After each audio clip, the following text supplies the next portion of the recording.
Today I wanted to talk about what my call schedule looks like as an anesthesia resident. It's one of those things that I never really understood when I was on my sub-Is or as a medical student. I could never really comprehend the call schedules, but it varies from program to program too. So don't take this as what every anesthesia program call schedule looks like, but I'm just going to tell you what mine is like, and it is very interesting.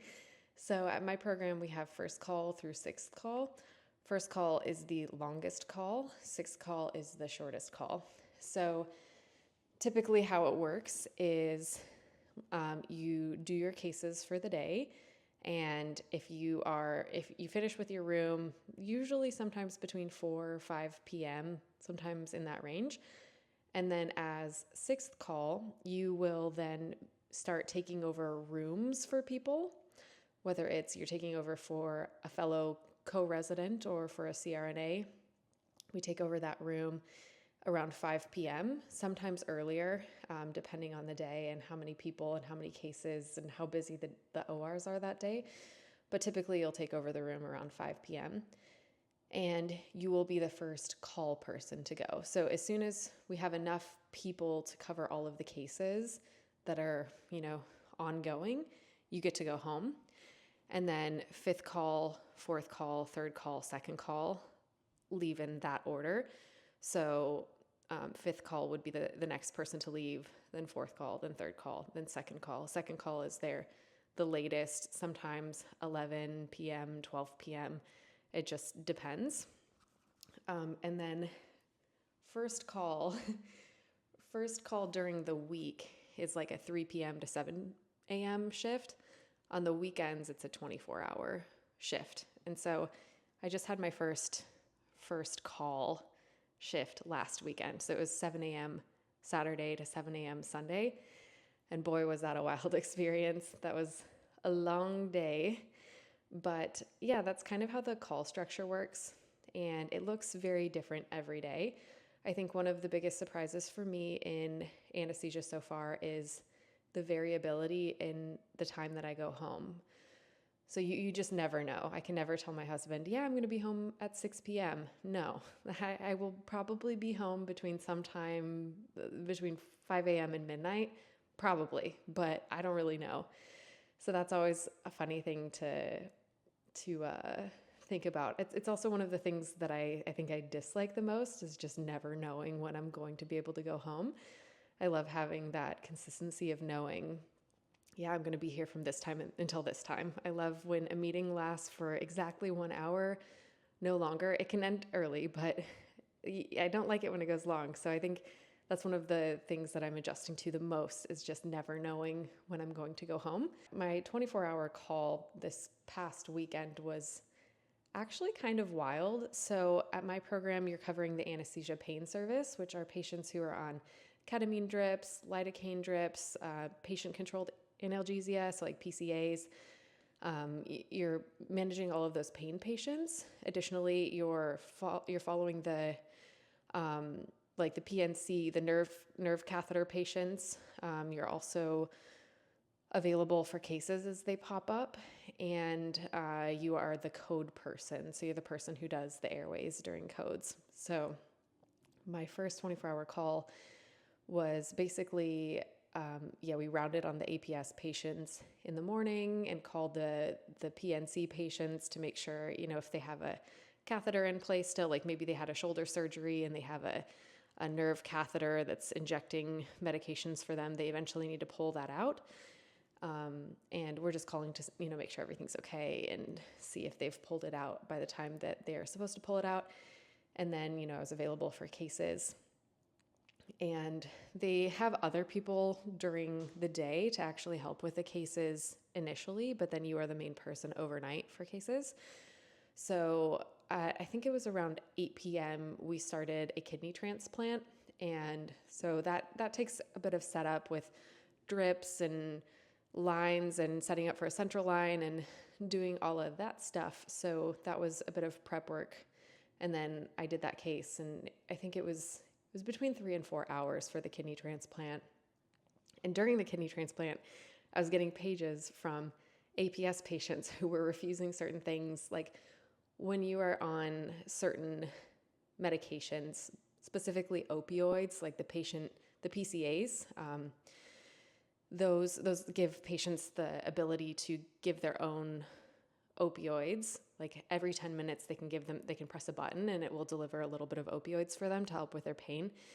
When you have that, you need to be monitoring people's end tidal carbon dioxide and their pulse oximetry. And I was having patients who were refusing to use these things because of not being able to sleep well with them.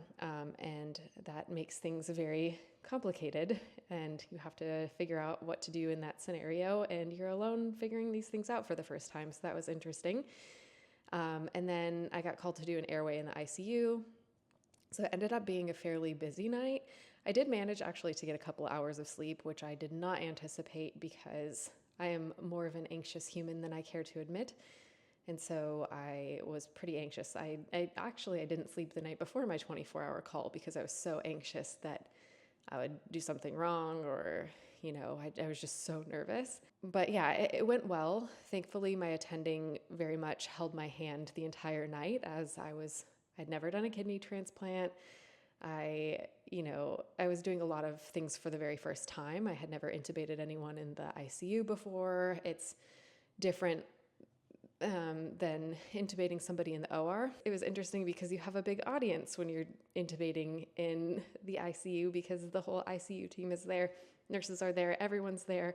Everyone's watching you. And that is a lot different than when you're in the OR and it's basically just you and the attending and everybody else is doing their own thing and they're not watching you. So yeah, I think that was a good experience to have, and I'm glad that I had that experience so early on because I love just ripping off Band-Aids. Like, let's just get all of these first done as quickly as possible so I can just be more knowledgeable, and then we'll go from there.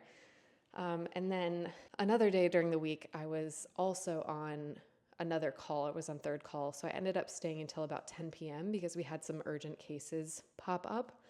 One of those was a vascular case that was pretty complex. And it's good experience to have these cases, I think, like getting thrown into them. And it seems like it's sort of the after hours times when you really get pushed to do more things. So I got to learn a lot on that case too. Lo and behold, I haven't had a lot of opportunity to do arterial lines yet, but I got the chance on that case to do an art line. It's always just, I find it's the way that the cookie crumbles. Like when I had 2 months of ICU in my intern year, and in my very first month of intern year, I got the chance to do a radial art line, and the opportunity never presented itself again until this year as an anesthesia resident. But people around me and the next month got several opportunities at art lines and central lines, and I think it's often a case of luck and what comes your way. And I just didn't have that experience until more recently. So, but it was still good. But anyhow, that's kind of what our call structure looks like. And it is certainly an interesting one. I'm still getting very much used to, that not knowing when I'm going to leave. So when I was on third call, I ended up leaving at about 9:30 or 9:45.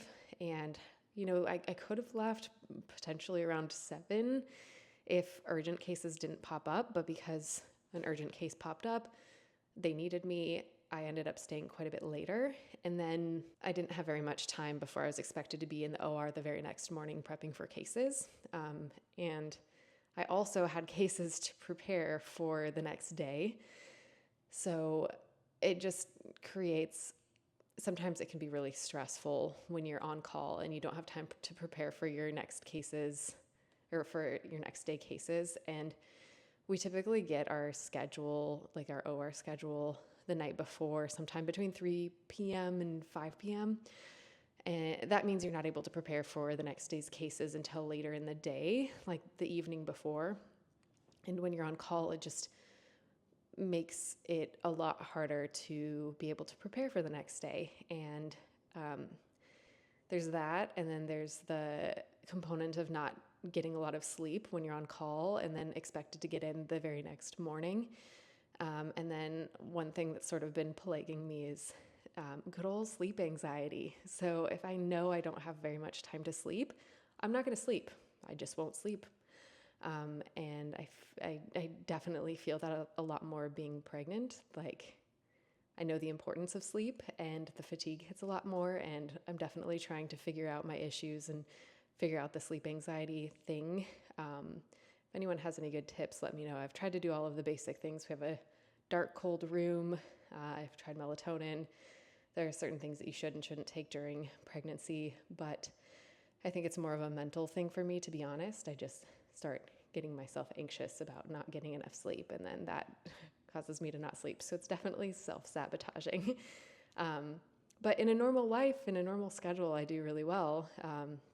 Even with 12-hour days, if I have consistent sleep and wake times and enough time to wind down and go to sleep, I'm fine. But as soon as I start getting crunched, like if I have 8 hours between shifts, then I start kind of freaking myself out. So it's definitely something I'm working on and struggling with a lot right now. So if anyone has tips out there, let me know. But yeah, that's what my call schedule looks like. I probably confused everyone out there. This call schedule's confused me for so long, but hopefully it is enlightening as to what things look like for an anesthesia resident. Okay, we'll see you in the next video.